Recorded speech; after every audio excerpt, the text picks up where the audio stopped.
True innovations are the ones that change customers' lives, that raise the bar for the industry and force evolution. So are we good enough to change consumers' lives? We're saying there is still a way to go. And we have a 6-point mantra for how to get there. So here are my 6 mantras. Fashion today, not tomorrow. Look at Zara. They've got an industry-leading short lead time. It allows the company to offer products that customers want in real time faster than any other brand. Many retailers try to forecast what customers might buy months ahead. It's more profitable to sync with customers and offer them what they want to buy now. Make it affordable. H&M is a leader in managing the price economy, affordability, through strong relationships, over 700 suppliers, 60 pattern makers, 20+ worldwide production centers. Cost efficiencies at the sourcing and the manufacturing levels translate to high scalability and brand visibility. End-to-end tech. Look at Uniqlo. It calls itself a technology company, not a fashion brand. It's constantly developing radical new materials with the world's best technology innovators and becoming one of the world's top digital marketing success stories. Technology needs to be deep and across the board through the supply chain, not just used to create superficial wows on the front end. The brand experience.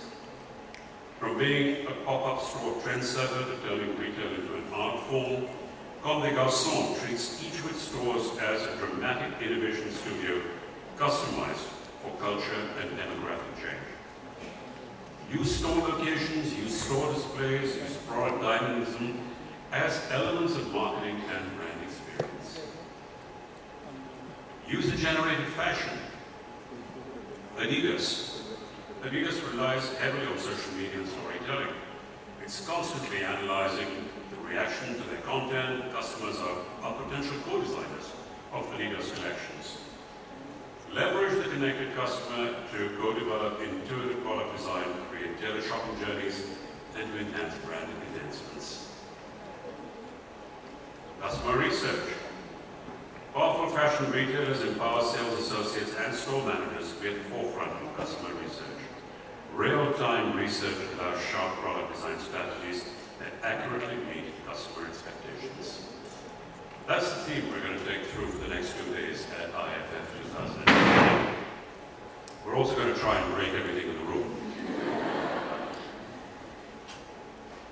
But to kick off the discussion, we've got a great panel that's going to be talking about fashion intelligence, the insights on fashion, on lifestyle business. On our panel this morning, we have Shilpi Sharma, Head of Design and Style Hub at Shop & Stop.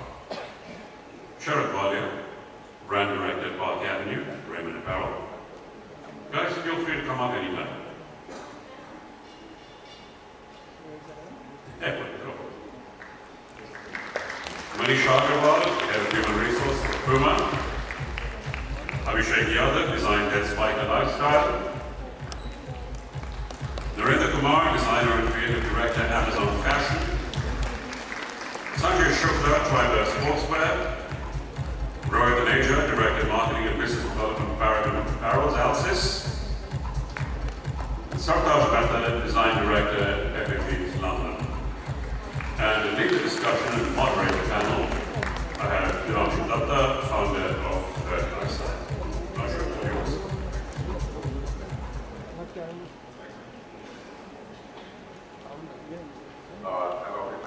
Thank you.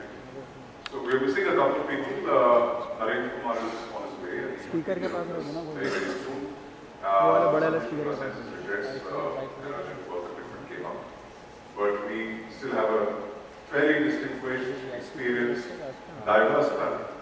And one feature that I thought I should mention is that they're all NIFT alumni. This session.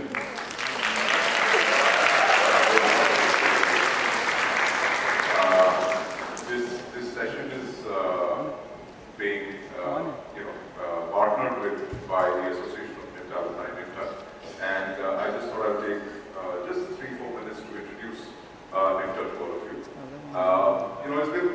years since the first batch of NIFT graduated, and this was the first design batch. And this year, the alumni body of NIFT should touch about 30,000. And that's a humongous number for any institution to have. People are based in India, outside India, across the world.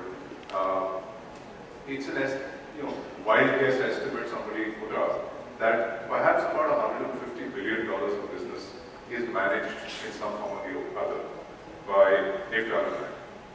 So all of the NIFT alumni or NIFT students in the room, can you raise your hand? Plenty.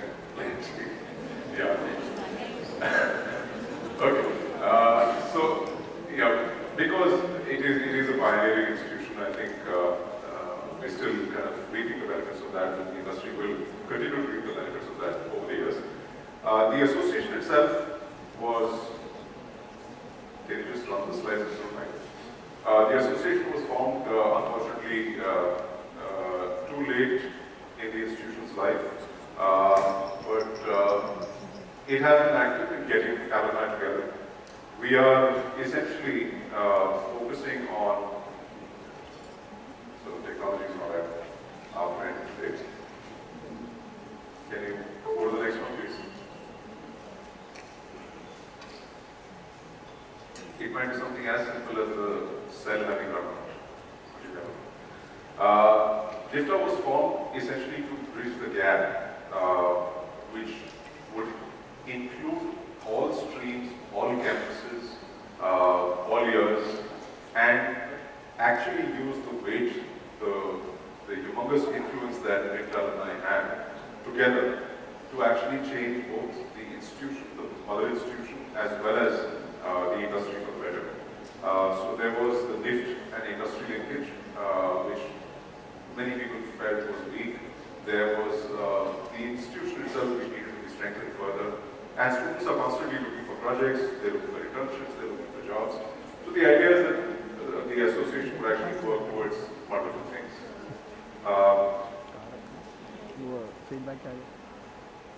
Yeah, this is too small to see, but we signed an MOU, the association signed an MOU with the institution last year, formal MOU. And this year, in fact, NIFT has instituted a new curriculum, completely redesigned the curriculum, which NIFT had a role to play as well, about other alumni and other industry people as well, where it's essentially catching up to the 21st century, if you like. So all of you who are currently studying in NIFT may already be feeling some of the benefits, or will see the benefits soon. But certainly the intake classes which have started from last year will see the benefits of a much more diversified curriculum and much more industry-oriented curriculum. The possibility of actually choosing your streams in a way which allow you a broader exposure. And that's something which is also an outcome of active alumni involvement and influence. And we'll be organizing a few other things which you'll see over the next coming months in terms of mentoring series, both group mentoring as well as individual mentorship, project incubations. So there's a variety of things which the NIFT alumni body is looking to do. The success of any institution, actually, if you look at worldwide, whether it is IITs in India, IIMs, or you look at Harvard or MIT, Caltech, or whatever, the alumni have a very, very strong role to play in the prominence of the institution, the continued prominence of the institution and its impact on the industries that they work in. NIFT is an organization which is looking into this actively. So all of you who are not yet formally NIFT members, I would urge you to go to the website, niftalumni.org, and please sign up and get involved more actively. So that's my few-minute pitch for NIFT. Can we go to the next presentation, please? Put a round of applause for all of you and NIFT alumni in the room for being here.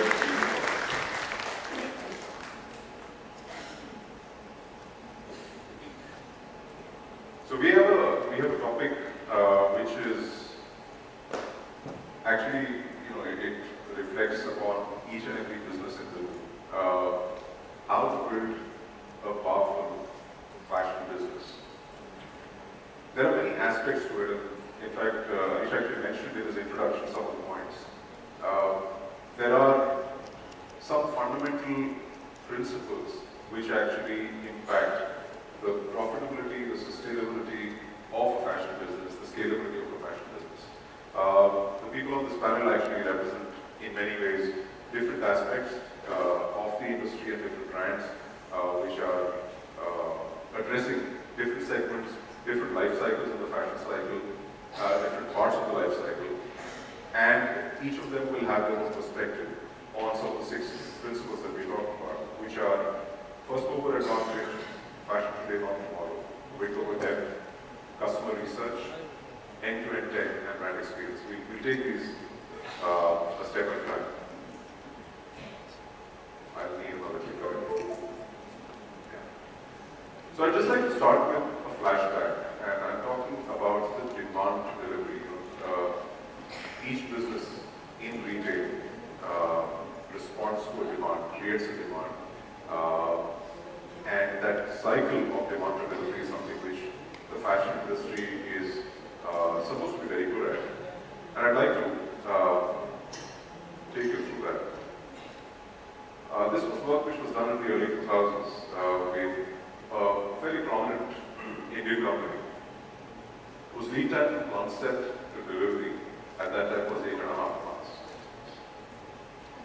How many of you here in the business have a lead time from concept to delivery of more than this at the moment? Nobody? From raw concept to delivery in the stores? Okay. There's Sartaj raises that very reluctantly. Yeah. So there are still some companies which have concept delivery lead times which are longer than this. We looked at actually how to crash this, and we'll point it in the right direction. I'm not sure where it's going. Yeah, there you go. We crashed it to 1 month, and that was a significant benefit. The fundamental reason for seeking something like this is very simple. We talk about fashion forecasting, we talk about trend forecasting, we talk about reading the market. The fact is that there is not a single person in this room, let alone in the whole world, which actually, who can actually read, who can actually tell you exactly what's going to happen 8, 9 months, 12 months, 14 months down the line. Nobody knows. Not the best astrologer, not the best crystal ball gazer, not the best AI with machine learning built in can tell you exactly what's going to happen a year down the line. And therefore, the closer you are to the season, the closer you are to the selling window, the better it is. So if you can respond quickly, if you are seeing a trend which is emerging in the market, and you can respond very quickly to it, that's the best. And the shorter you can make it, the better it is. So this work actually resulted in a case study which I, just for vanity reasons, how many of you have read this case study? Nobody in the audience? Please go ahead and read the case study. Thank you so much. But I wrote this case study in 2002. Yeah. And then in 2004, exactly 15 years ago, at the India Fashion Forum, it was called the Images Fashion Forum at that time, I talked about this case, which was built around Zara. And there were learnings from that, which actually are in VC's pointer as well. And the funny thing is, when you look at these pointers, they're very basic. So there's 2 parts of the case study. One is the basic Zara business model, and the second part actually is the relevance or the applicability to retail. And these principles are very, very basic, and we'll talk through some of these as we go through the discussion. But most companies are not able to apply those. So this is my last slide for this section, and then we go to the discussion. When I started my career with a retailer, at that time the largest chain in the country, our normal demand for delivery cycle was 1 to 3 months, which you would say is pretty good, right? But even 3 months was too long for us. So there was a vendor which I identified in Mumbai, and we had a sales cycle, we had a demand delivery cycle of 3 days at the end of it, where basically the sales update would be fed to the vendor on Monday, and by Thursday evening or Friday morning, we would have stocks on order in the store to respond to demand, to the trend which we were seeing. And this was in 1991. So while our business was computerized and all that, the vendor was not. There was no advanced forecasting, there was no machine learning. It was in the process, it was in the way of doing things. And that's what we had to challenge to get to 3 days. So if it was possible 30 years ago, it's surely possible, more than possible today. And I think that's something which I'd like to explore during our discussion today. So there are 6 things, as I said. First mover advantage, fashion today, not tomorrow, syncing with what customers want right now, width over depth, customer research, end-to-end tech, and brand experience. And these are 6 very, very critical issues or areas that you need to think about. So I'd like to put this question to the panel, and please share from your experience, from your brand, and from your previous experience as well. When you're looking at the issue of first mover, how critical do you think being a first mover in the market with a particular trend is to your business? Whoever wants to start. Siddharth? Can you hear me? Yeah. See, typically the world is changing at a very fast pace, and we do realize that when we showcase our collections or when the consumer is able to preview it, first mover advantage does make a lot of difference. It becomes a pull factor than a push factor. So I think the business is going forward with digitization on such a huge and massive scale. The pull factors will become very, very important to push factors. So what happens in a pull factor? Pull factor, your consumer is far smarter today. The consumer understands what is in trend. Consumers want to be in the present, especially the young consumer. They really are people who are changing. So whenever you are able to launch, which is in line with emerging trends, then that kind of first mover advantage does bring in a lot of consumer to your stores. The product trials go up, and then they start imagining your brand. So I think it definitely kind of creates a psychological behavior in the mind. So that's how it happens.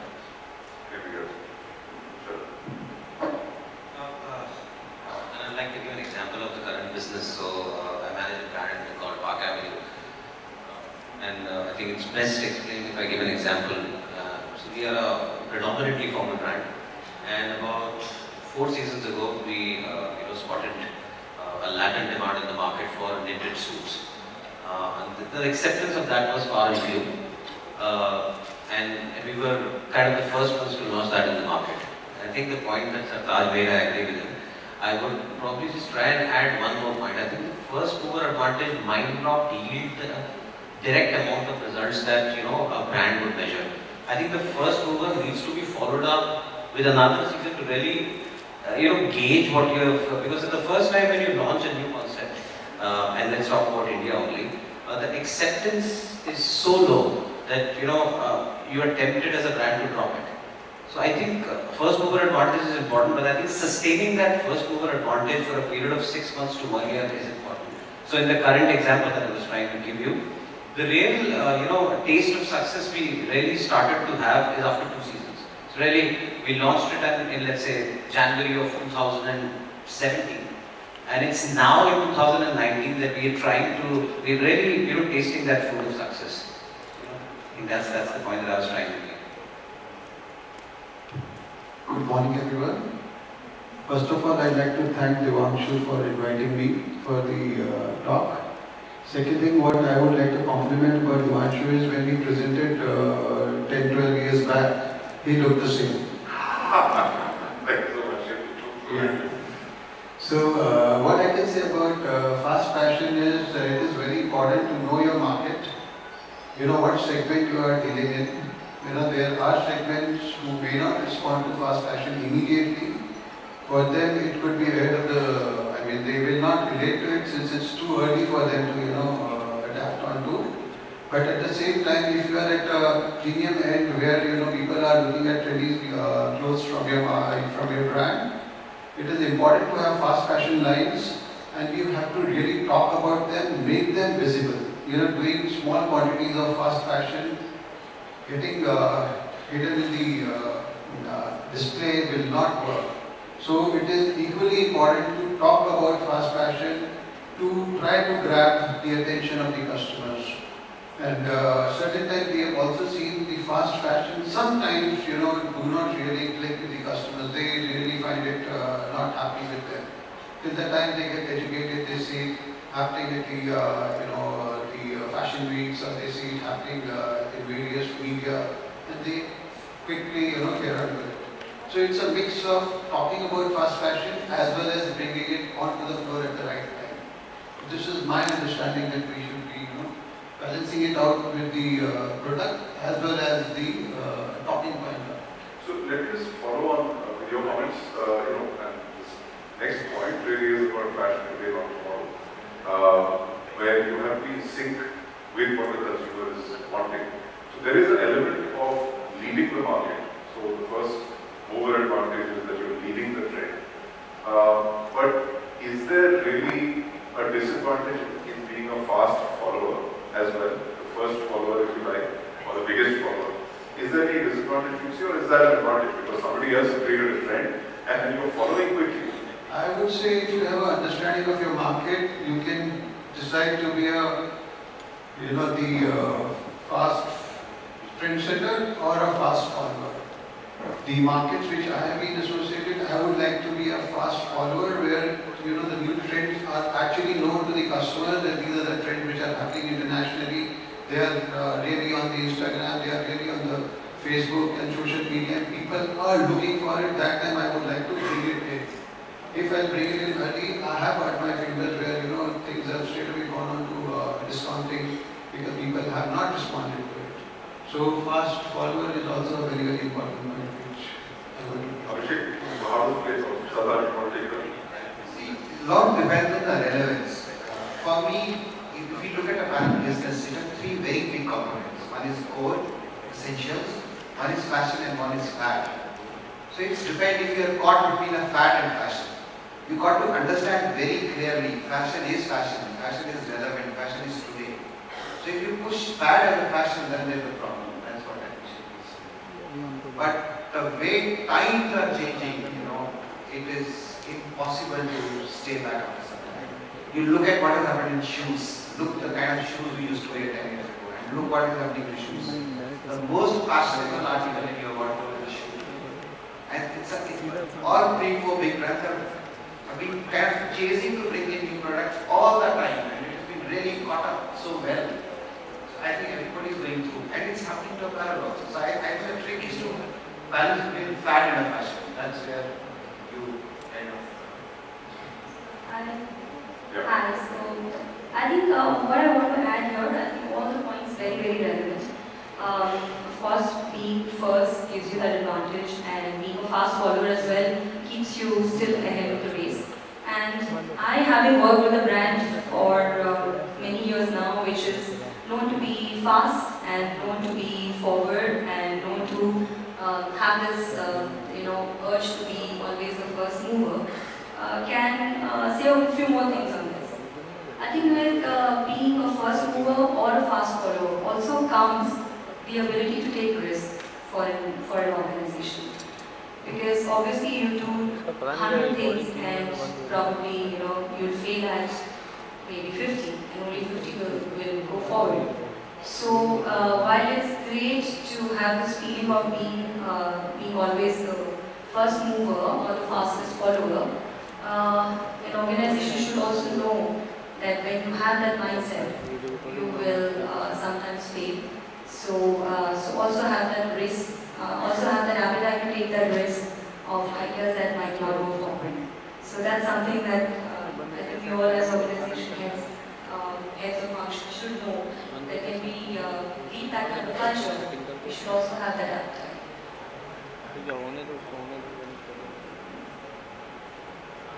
To add to a point that it's the appetite for taking the risk what we are talking about. We look at the bell curve, what is there. It's a very sharp curve. Getting early is, if we get late, it's worse, but getting early is also bad.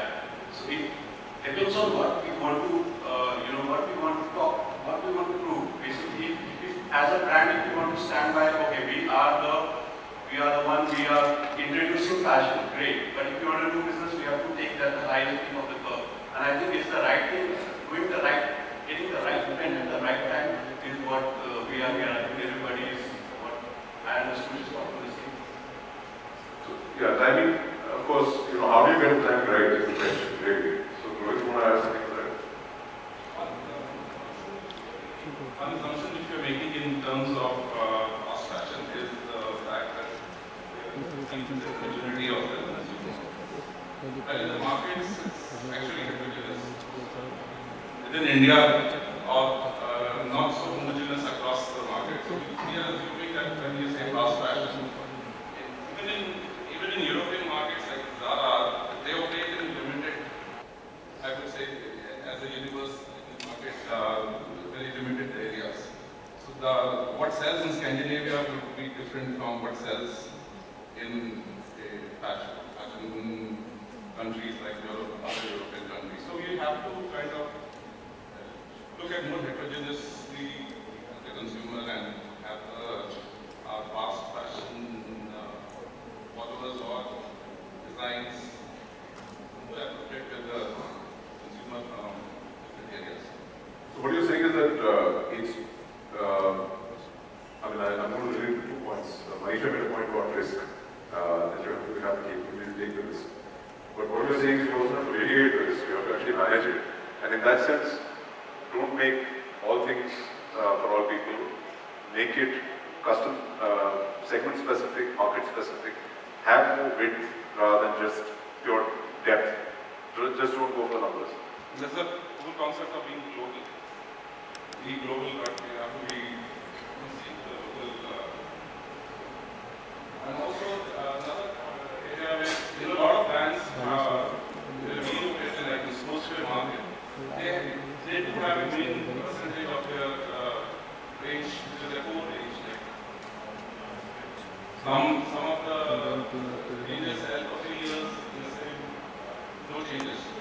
Maybe the technology, maybe what you wear, that changes from time to time, from season to season, but the basic core of the business, black and gray selling throughout their 3 years. We have seen brands like Adidas or the other European sportswear brands, Uniqlo, which sells more or less in similar fashion for almost a lot of times, except that the technology is not evolving. So, I'm just going to put the question across to the 2 gentlemen sitting on the other side. Sartaj, you were with an international brand that has a certain kind of ethos, that has a certain kind of handwriting. And Abhishek, you've got an Indian brand, homegrown, built for the market. I'd like to hear your perspective in terms of the product development, responding to trends or setting trends, and how constrained do you feel or how free do you feel in terms of reading the trends and responding to them? See, I think something very interesting happens in the apparel market. How many safe bets we lose, there is no data on it. My least book collection was the bestseller, and my best book collection was the bestseller. So there is typically no data on the lost sales. In an organization, there is a design which leads the product, and there is a commercial aspect to it, and then there is a buying team. So typically, depending on organization to organization, a different scenario emerges. Okay? And now, when you actually talk about the international brand and kind of signature we have, and kind of challenges we have in our regionality where you operate. See, India is typically around 28 geographies and different economies and different kind of formats where we work on. And so typically we follow a global handwriting, so to say, but we also look at a lot of regional trends, which are trends which are emerging, things where you are balancing fashion. You are looking at different channels to create a range where your buy-ins also do happen, and then the consumer also at the back of your mind.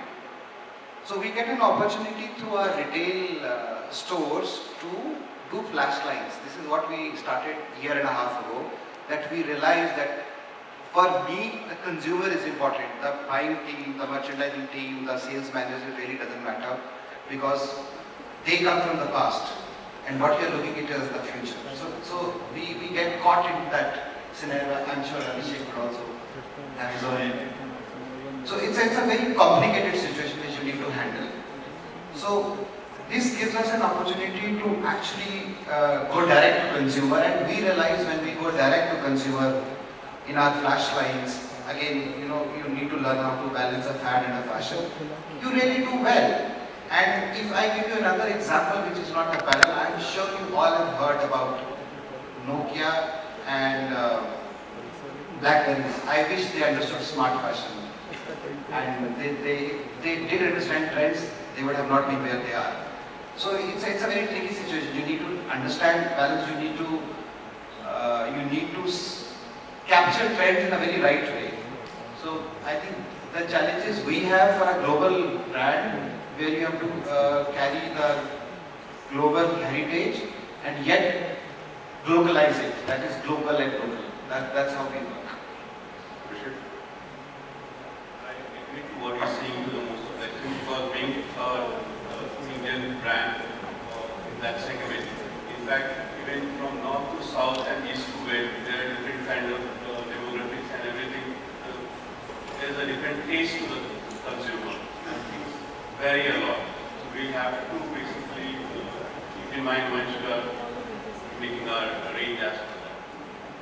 So what you're saying is that you need to have the capability to actually respond to the consumer, to the customer.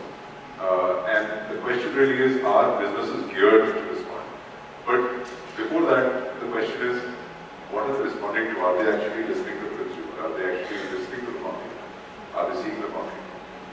See, it depends. If you are in an evolving business and an evolving brand, somewhere you are responding to consumers in terms of you are believing in new trends and somewhere you are still taking safe bets. So it depends on how your business is being managed. But because of digital economies and digital fashion, the rate at which sensibility of the consumer is changing is very, very high. And I think companies are equipped to respond. It's a question of mindset. It's not whether they are equipped or not. If the mindset is there, then obviously there is a base.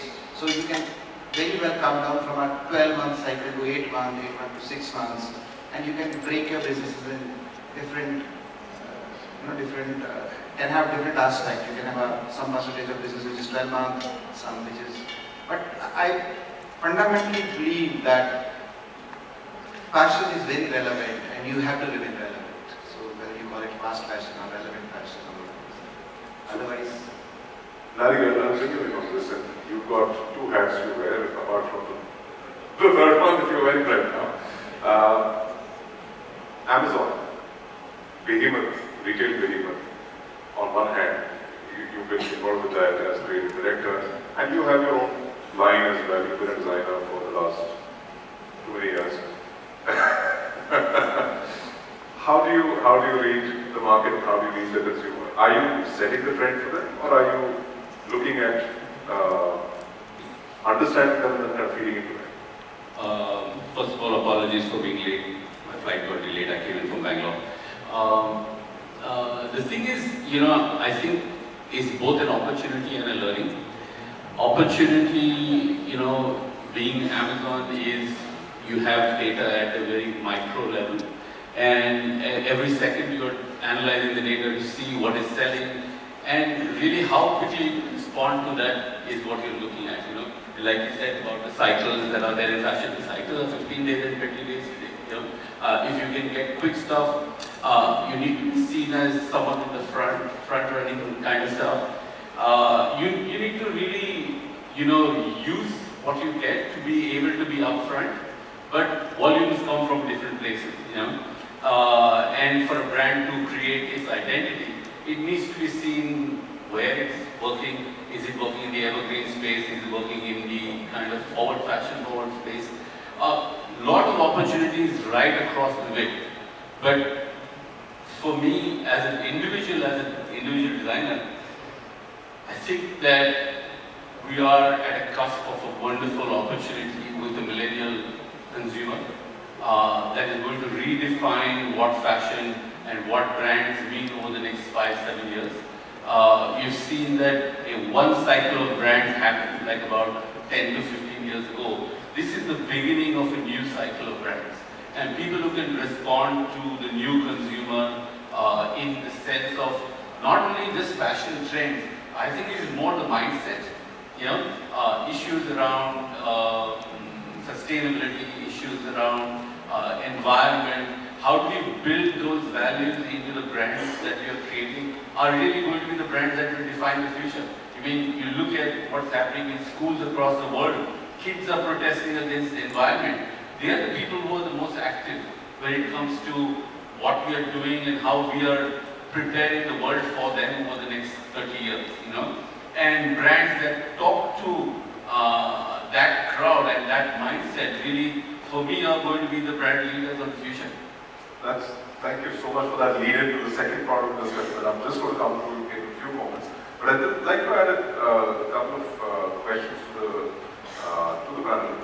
One is, how critical do you think is technology, embedding technology into the process in your business? How critical is it to the success of your business, to the very survival of your business, let me put it that way? Just show of hands, poll, out of 7. Okay, so all 7. So in what ways, just maybe Manisha, you could talk about it, in what way do you think technology has played a role in the success of the brand? I think the question that you asked had only a yes or no answer, so I think, and no was not a choice. I mean, from Amazon, if you have to take any cues, technology is embedded into everything that we do. Coming from a people function, I have to say the 2 main pillars of growth these days are people and tech. And anything and everything that's happening is happening around it. Of course, all other elements like your product and your fashion are already there. But what's moving forward and what's bringing the maximum change to today's environment is tech and the people around tech and people with tech. In the last couple of years, the maximum change I have seen is in what kind of hiring we are doing, what kind of skill sets we are building in the company, what kind of trainings we are providing. And everything is to do with how do we make our organization future ready in terms of tech, how do we make a digital organization, how do we make analytics as part of all our functions. So, I mean, without any doubt, it's something that is something we have to look for. Tech is embedded in each and every function that we have. Tech is something that we hire for each and every function. Tech is something that we train for in each and every function. Yeah, I think there can't be anything more said than that. So we'll follow up on that, shall we? I mean, as she said, this is a necessary question. So really, there are yes or no. So the question is, okay, let's say it's a given. What aspects and how do you think the business actually... Once again, I'll just give you a citation, Devanshu, from our own business, and that should kind of sum it up what's the importance that the company is attributing towards technology. So Raymond, in this year, will be the first company to implement SAP HANA. And no other company, like manufacturing company to domestic sales company has done it. That's the level of seriousness, and we directly under the aegis and sponsorship and guidance of Nike Global. So that's the level of importance that we accord to technology. It's changed everything. She said, right, from product to design to sales, everything. So really cannot stop talking about how many examples we can give. And I think a behemoth investment that we are doing just sums it up. And this will cut across everything, right from manufacturing to domestic, everything will be integrated. It's a huge expense, it's a huge exercise that we have undertaken, and it's on its way. It's not in planning stages. So we would be the first company to do that. The issue is, when we talk about tech, we somehow tend to think of tech as as an interface. Whether it is a tablet or a phone or a laptop or some computerization which is vague, servers sitting running somewhere. Fashion is about experience, has been, at least for me, and I think a lot of people in this room, fashion is an experiential business for the consumer, everybody. And I think all of your businesses are actually witness to that over the years. How do you get the hands-on, full-on experience of a brand when you start introducing these interfaces of different types, not only from the consumer's perspective, but even within the business? How do you maintain that experiential gut feel on the merchant's part? How do you maintain the experiential display, let's say, know-how in the stores, and of course for the consumer, the entire end-to-end experience? How do you manage that? When you talk about tech, it's not about just having a ERP or getting your sales figures on the cloud and getting your data into and Google Analytics or that. It has to go beyond that. The digital transformation actually would mean when you are able to get your consumer insights from retail store to convert that into actual action into your collections or into your sales. That's where the digital transformation will actually impact. This hasn't happened. I don't think it has happened. But that's where the digital transformation will go to. When we say that Spotify changed the music industry or Uber changed the taxi share ride industry, totally decimated the music and shops and stuff. Will it happen in fashion? Will it happen in retail? Yeah, maybe there could be a brand which will be only selling online, nothing else. So many online platforms, marketplaces across the world, so many opportunities. It cannot happen. But then it has to have that tech which will support it as an ecosystem in terms of the warehousing, returns, managing. The physical delivery of the product still has to happen. Like in a Kuwait, you still have to take a taxi and go home on that. That can't change. That can't be digitalized. Manshu just said about the physical experience. I think that, this comes from our world of thinking. How we shop when we went around shopping, we went to stores and we looked at physical products and we had stores. And today this whole generation that is grown up on the phone, on the iPad or on the iPhone or any phone on that kind of matter. And explains, the growth of the online stores in such a big way. So much apparel being sold online, nobody sees the clothes. There's a whole generation that is getting used to just looking and identifying, So the idea of having that retail shop experience will transfer to the cloud. Because that's where this new generation is shopping. That explains the growth of such the large players, online platforms in this country. They're reaching out to a new crowd. They're making things accessible at great prices. And it makes every pin code accessible in this country. So the convenience, the fact that this whole generation has just grown up on the phone or on tech means that's really where they're going to be. And that's really what I think as brands we need to prepare to meet over the next 10 years. So basically what you're saying is fashion is going to live a second life, and that's about it. It's a different experience for us as it is to a next generation. It's completely different for them. How many people do that? They rather sit and watch Netflix and order on their phone than go to a store and sit down in a retail store and walk around for hours. So guys, I definitely agree with Danny on this because, I'm lucky that I'm there and I have a son who's a different generation and there is a big gap in our way of shopping.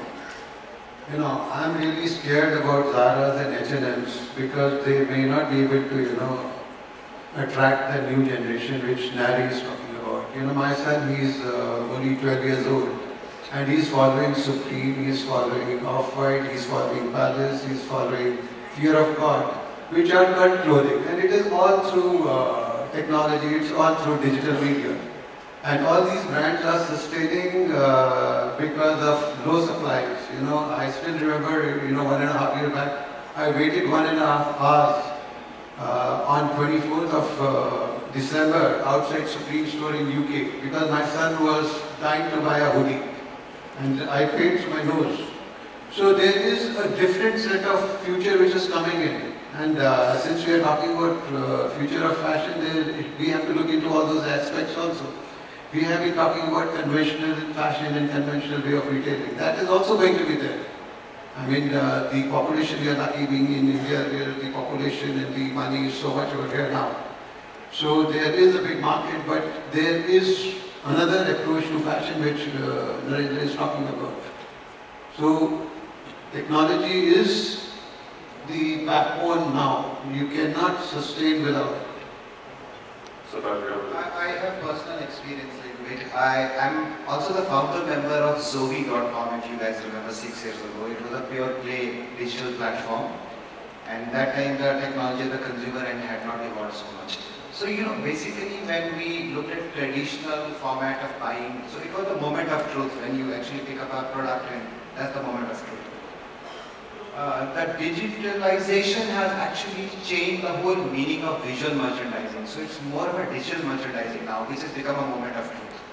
So that 6 years ago, with such a less digitalization, no smartphones in place, we were selling around 2,000 products a day, from shoes to sandals to accessories to clothes, unbelievable, and from some 1,300 cities. So I think technology has done that job. The visual merchandising aspect has completely changed. It's digital merchandising which is becoming so important. And the consumer behavior has changed. And you look at, leave aside clothes, you look at food, people are ordering food online, which for Indians is very inherent. They want to feel touch and buy that. So even that has changed. So I think technology has made a lot of difference. Digital transformation actually means that when we are able to deliver touch, feel and smell digitally, we need to deliver the experience digitally.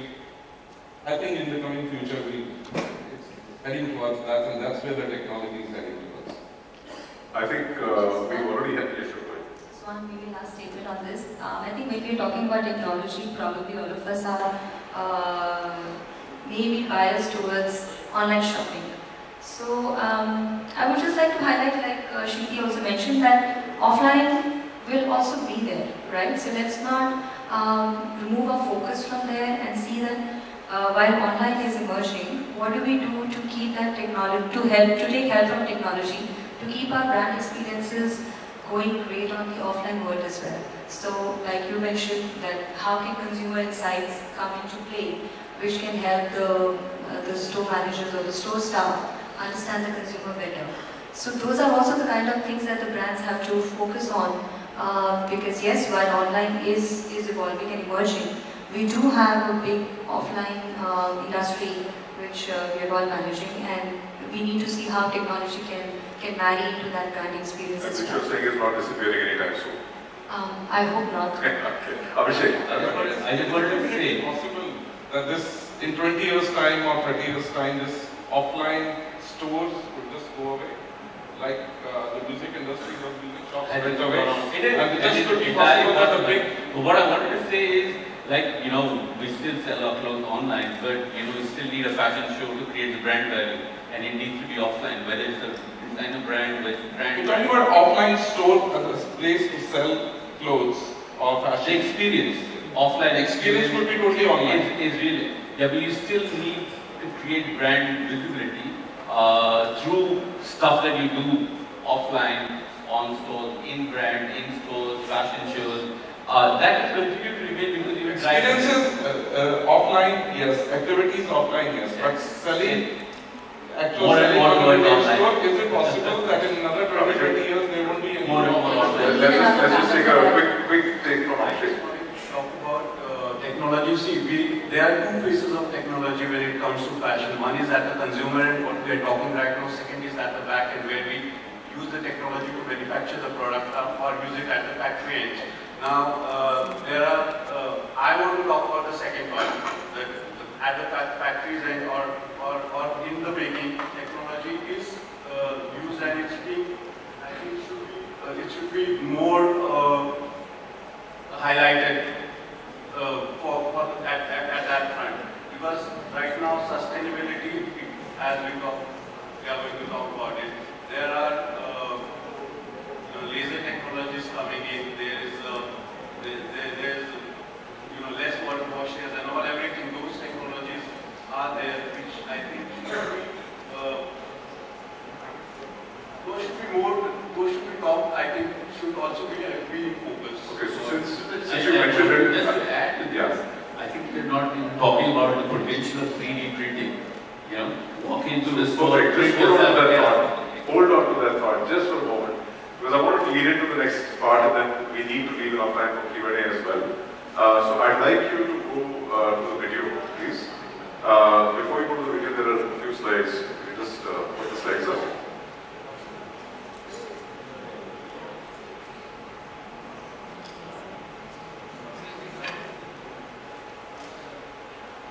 So the theme, the catchline or whatever, the caption of IFF is the future of fashion. And you know, I very strongly felt that we always tend to be talking about the past. When we talk about fast fashion, I told you, 15 years ago I was talking about fast fashion. The model is been around for 25, 30, 40 years. We're still talking about it, but that's not the future, that's the past. And what is the future, I think we've got to really think about very carefully.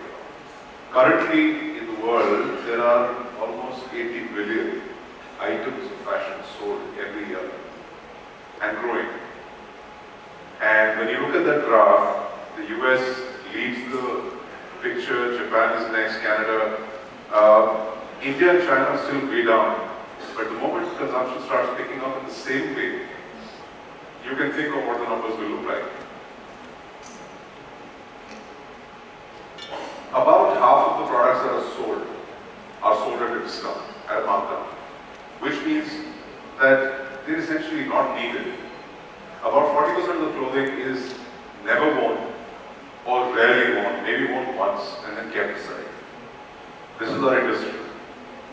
Every single piece of clothing can consume as much as 2,500 liters to 4,000 liters of water during its life cycle, from procurement, production, all the way to maintenance, till the time it is cast off. And casting off, this is an American example, there are other examples around the world. An average American family throws away over 30 kilos of clothing a year, 70 pounds of clothing. Right? And we've been talking about fast fashion, and the darker side of fashionability, the very reason fashion exists is to have obsolescence embedded in your mind, saying this is obsolete, buy the next thing. And this is a huge, huge dark side of the fashion industry, which we all need to be cognizant of in this room. It is the second most polluting industry in the world, after oil. You want to take that in for a bit. From the time raw material is procured, and this includes natural fibers, cotton is one of the most polluting crops that we have on this planet. It's a natural fiber. We're very proud of Indian cotton. US, Egypt, various countries produce cotton. But it's one of the most polluting crops. It's one of the most water-intensive crops. The production of fashion, the distribution of fashion, eventually the disposal, as we talked about, is really, really worrisome. And if we're not talking about that, we're not talking about the future of fashion. If you look at the average time the fashion product will spend on the surface of this earth after it has been discarded, it is a horrifying amount of time.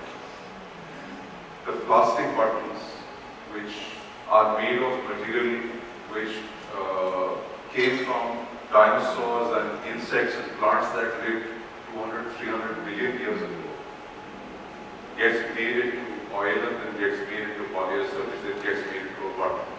And you discard the shirt, and it's going to lie around for at least 100, 200, maybe 500 years. Not broken down. Even if you take cotton, which is again natural fiber, it's going to take about 3, 4 months, 5 months to disintegrate completely. And it's a biological product. I mean, we have lots of non-biological products in the fashion industry. Shoes, the soles, for instance, they're synthetic completely. Nylon is a very common product in threads and so on. So it is something which is worrisome, and I'd just like you to look at this very short video. Please play the video.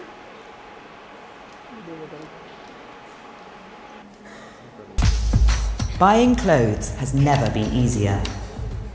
80 billion items are manufactured every year. We're putting too much product out there, most of that product ending up in landfill. So-called fast fashion allows consumers to buy more, but they're wearing these garments less often and disposing of them at an unprecedented rate.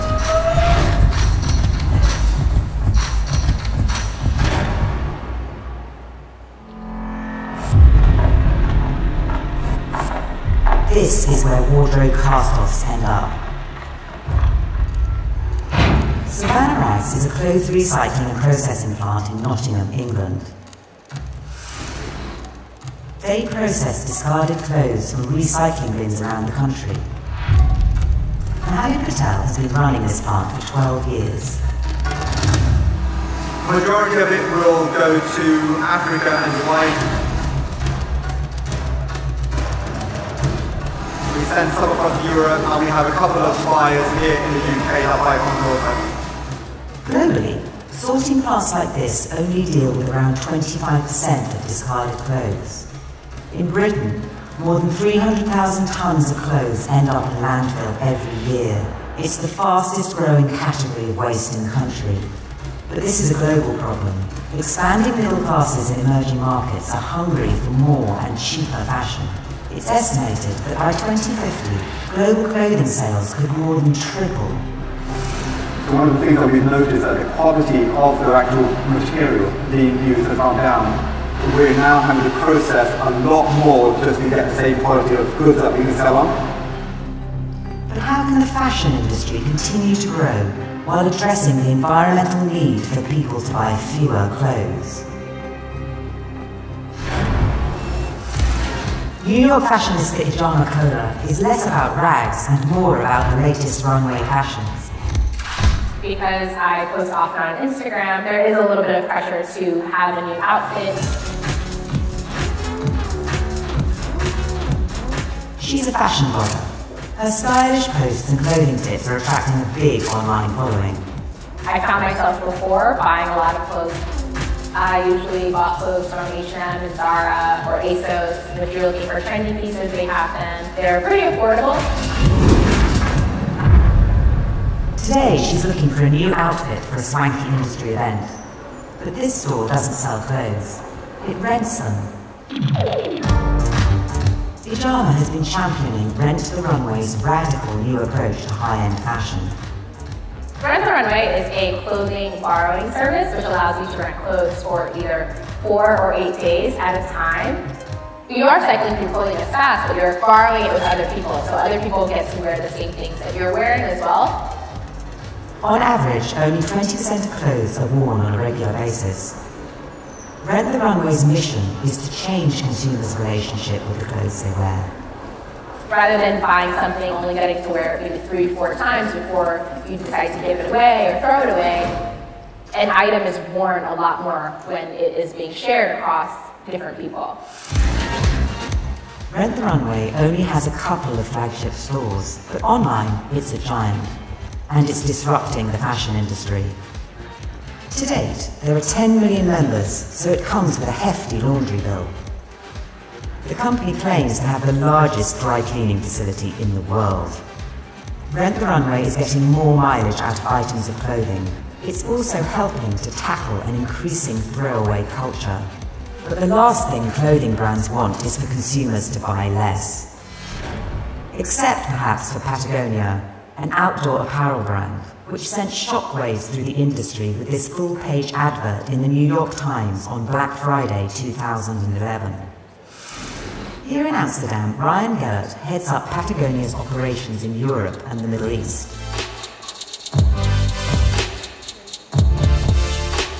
The apparel industry has become one of the most polluting in the world as an industry. We're creating product that people don't need by stimulating demand and creating this sense that if you don't buy it now, it's not going to be available.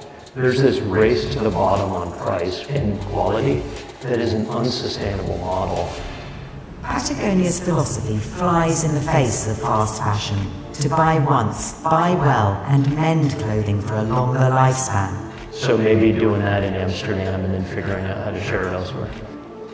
With the largest single repair facility in North America and mobile mending services around Europe and America, Patagonia's anti-fashion environmental message has resonated with people who buy into her vision. Helping our customers keep their product in use longer was also one of the original big ideas of Patagonia. Between 2008 and 2014, profits reportedly tripled. Patagonia claims it generates revenue of nearly $1 billion a year.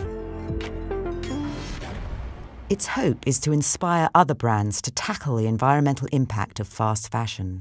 If I had the opportunity to sit down with leaders from some of the bigger fast fashion companies in the world, what I'd really encourage them to understand the full impact of their supply chains. Patagonia provides a glimpse into a more enlightened approach to fashion, but they're a rare example. For Mohammed, the boom in fast fashion has been good for business, but this throwaway culture sits uncomfortably with him. Sometimes it's soul destroying because you come to work and you just think, is this what we've come to, that the human race, all we think about is dispose of things? The environmental impact on the planet is just colossal, and I don't think we as the human race realize what it is that we're doing just for the sake of wearing a pair of jeans. In order to tackle the throwaway culture, brands and consumers need to change their behaviours. Industry pioneers are proving that there are viable business opportunities in selling less. Others need to follow suit.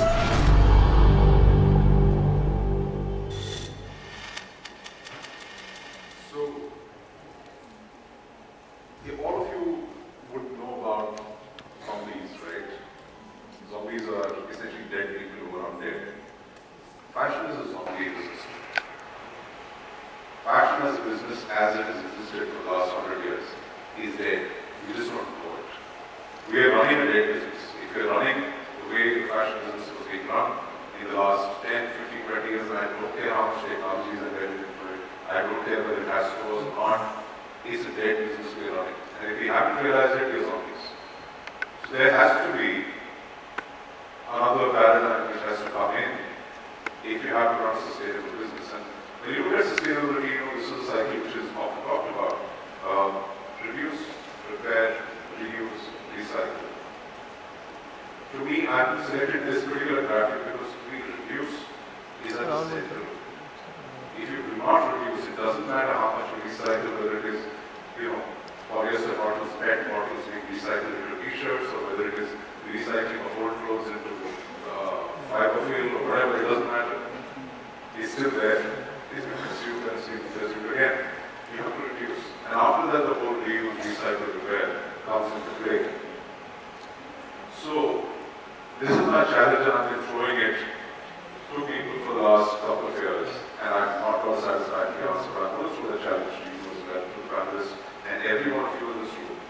Think about it as you go through the next 2 days of this conference, and in the further weeks to come and months to come.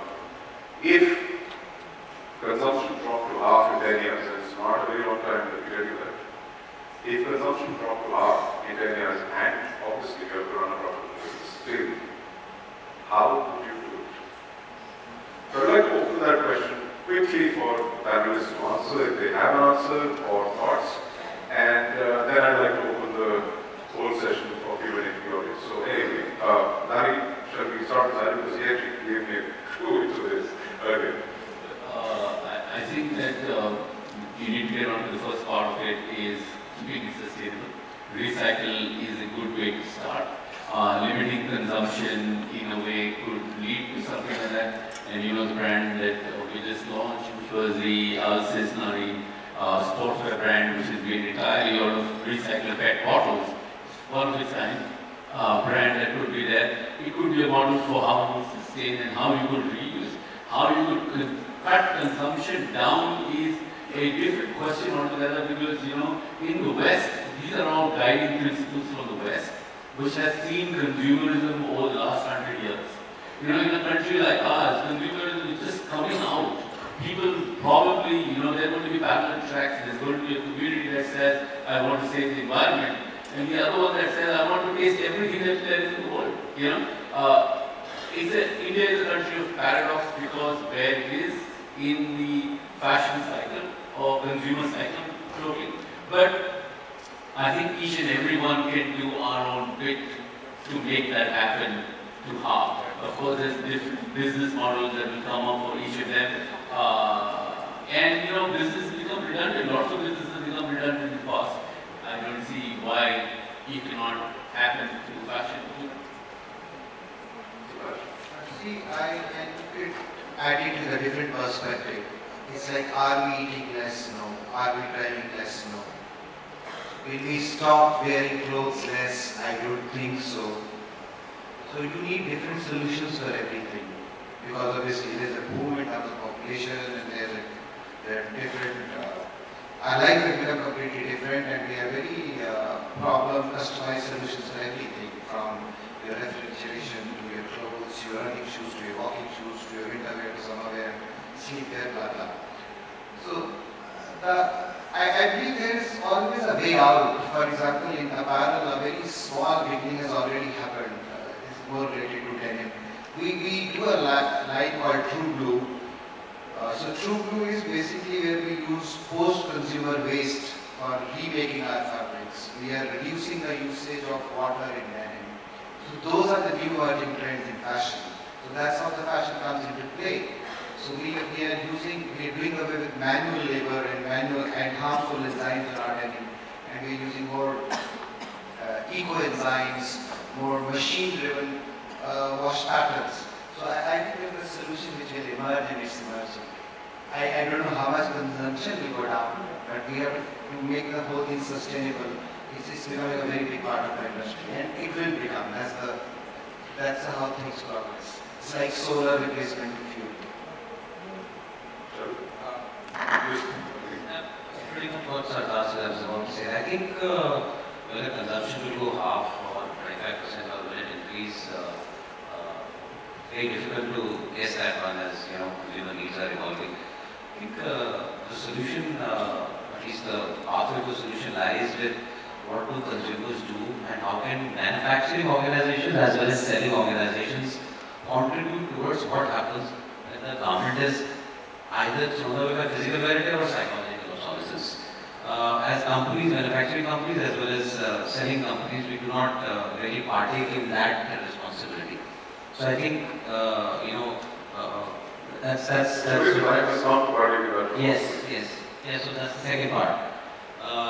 The other issue that, you know, rare issues that we are facing, so and I'm sure Sardar mentioned, and we've also done this, you know, we started to make sustainable lines. Now, what is happening is that when you're making this, you cannot just make a garment out of sustainable, you know, so-called certified fiber. You need to have the packaging, you have the trims, you have everything certified. And I'm talking from practical experience. Right now, at this stage, the costs are too prohibitive to do that. Because really when you mark it up, it is so expensive that the consumer will probably, honestly, will get goods for me saying it's sustainable and selling it at a premium. So, you know, and efforts are still on, and even in our organization, how do we make this more viable for the consumer as well as for the whole ecosystem in general? So, you know, we could do a whole session on this subject because we have various different issues, but one last thought from Shilpi and one last thought from Rohit. After that, we open to the questions. I really hope the consumption goes up, right? The world would be a much better place. All of us will be working, you know, 2 or 3 days a week. The industry will be, you know, really enjoying. We'll have so much time for ourselves, our families, no more deadlines, no more sales, you know, and it would be a great place to be. So Dimanshu, I really wish it doesn't Let's take that. If your consumption reduces by half, will we still be running profitable businesses? How will you do it? How is that? How will you do it? So my answer to that is yes, it will still be running its protein in a different place, in a different form, because I'm sure with the consumption reducing by 50%, we are also talking about wastages getting eliminated, and we're talking about 40% of the garments which are sold are not worn. There is also 40% of the garments which are made are not sold. There goes into uses, other uses. So you could still practically be running a profitable business even if the consumption reduces. Absolutely. So that's on that note, Unless Manisha, you want Yes, something I to would add? just like to say when less is more, we make less count. So that's how we will make profitable businesses. I think that's a wonderful thought on which to end the session on the panel, but I'd like to open the session to Q&A, but before that, round of applause for the panel. Thank you so much. So if you have a question, we have literally 5 minutes. Please raise your hand, the mic will come to you. Please identify yourself. Make it a question, not a statement. Address it to any single person if you like. Right here, on the mic here, please. And then from there. Yeah, here. Ahead.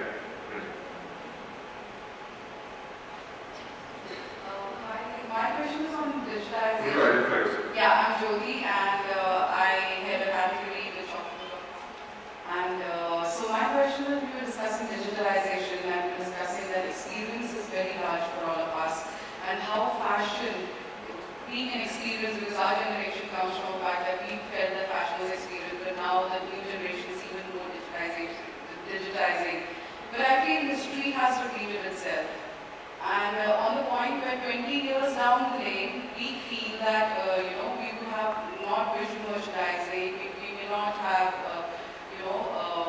anything which has got more experience or touch and feel to it, but it will be all digital. But do we not feel that we have historically witnessed that people never refer to those music gramophones, but I think they are vintage now. So do you think that that would be even more essential for us to think about in terms of future, in terms of offline stores, in terms of experience? So you're saying, you're asking whether we should not be so quick to discard as a good experience? Yes, yeah. yes. So why are you addressing to anything particular? No, anything. Okay. It will be cool like how fashion comes in cycles. This will also be a retro fashion. But if we do retro shopping, will become an experience kind of thing for small consumers in a different way because they want to feel something that's different from everything. But I'm not sure it will be the mainstream of what shopping experiences will Do you be. think, like, if I'm an online marketplace today, my challenge is that my prices are extremely low. I compete in a market where prices are even low, and I struggle with that every day. Do you think offline will gain the opportunity of paying a price because it will be very rare, it will be very specialized at that point of time? It will get niched. It will get niched. There will be niche experiences as the market in the country matures to various styles. Today we are still on the fast fashion cycle, but as the consumer matures in fashion terms, it will get niched into smaller areas. You're already seeing small niche brands coming into the market, online, offline, Nicobar, Anman, brands that are coming online, making a statement of their own in different spaces. So you will find an offline experience for them, but on large scale, cost of retail, all of that will come in huge play when an online player does not have to look at any of those costs. There are 2 questions over there. Can we pass the mic over there, please? Good morning. My name is Kritika. I'm a student from NIFT Raebareli. So my question is that when we talk about technology in terms of social media, so are there any threats that it poses to the retail industry? Because we have only talked about the pros and the future of technology and social media. So I would really like to know if there are things that we need to be careful about. Anybody sees social media as a threat? What sense? Facebook? In what sense? More of an enabler than a threat for the retail industry. What is, not thinking that. So, I feel technology and social media is more of an enabler for the retail industry, and not posing a threat to the industry. It is something which is facilitating more information. What is the threat is how the data that is collected is used and how you are being supervised when you give up data to anybody, and how they use it, and then you saw it when it happened in the elections in the US and UK, how people are using social media to do that. But when it comes to fashion, also it will help in predictability on what you like, it'll get you more opportunities to see what you like, but it depends on you to choose different experiences and how different you want to be. because that's what will happen. It will just throw up stuff that you already like and probably not give you the width of choice that you want to see. I think that's a very good point, and I'd just like to add one more point, which I see as a threat, which is that people are so busy on social media that they don't actually shop. Right? Which is a good thing for sustainability, but you know, that's something to think about. Sorry, there's another question in the back. I'm also from NIFT Tribal. So my question is, we all know that India is one of the major garment export country. So how, if we are talking about reducing the consumption, so how will it affect the export business, or how will it not come to losses to export industry? And one more question is that how will one question, please. So choose which one you want to answer. We are not at the time. Okay, that is my question. Will it affect the export industry? Rohit, we want to address this because you are an expert. I think what she's feeling about is we will still have jobs in the export industry once they pass out. Not in the foreseeable future. I don't think it is so fast that it is going to make change things so much. But few years from now, I feel yes that online, and there could be a scenario where in 30 years, like the music industry decimated, like the bookshops that have vanished, whether the online or offline retail stores in fashion will vanish. I don't know, maybe yes. So here's my little piece of advice to all the students in the room. Don't tie your fortunes to one industry. Build other skills along the way. Explore. You know, you might find yourself on a farm someday milking a cow. Be prepared to do that. Everybody's got to eat. People will go without clothes, but everybody's got to eat, right? Divash, I want to make a recommendation to young people around here. You must read this book by Yuval Hariri that's called 21 Lessons for the 21st Century. All of you are going to work until you are 80.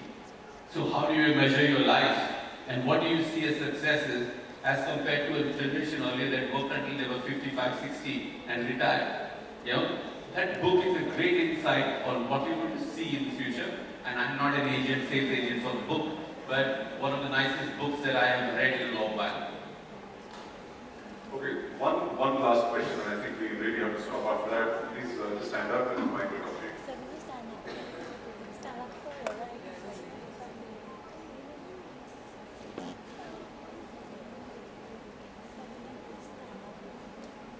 Hello. Yeah, hi, my name is Praveen. I manufacture bags and travel accessories.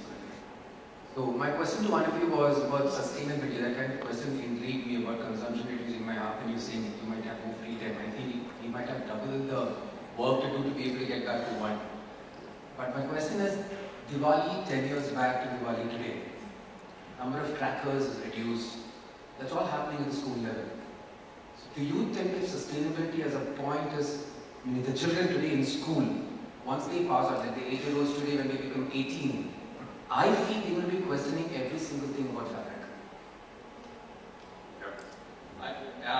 I completely agree. You know, if you saw in the news a few days ago, there was an entire student movement across the globe, and it started from this one girl asking a question in Sweden, aged 14, and how she single-handedly has changed the way young people, children see environment across the globe. You know, students walked out of school in the afternoon, 12-year-old students walked out of school, went to the minister's home and office and protested and said, what are you doing about the world for me when I grow up? How are you not in? So the pressure is going to come, and definitely it is coming from students. They are the ones that are really making the big difference, the big noise, because more than anything is their life that is going to be affected by what we do today. Yeah? And if we are not cognizant of that, it is going to be hell. On that note, I think much food for thought for the next couple of days, couple of months. I'm really sorry we're out of time. I know you have a lot of questions, but we'll have to end it here. Thank you so much to the entire panel. Thank you, all of you.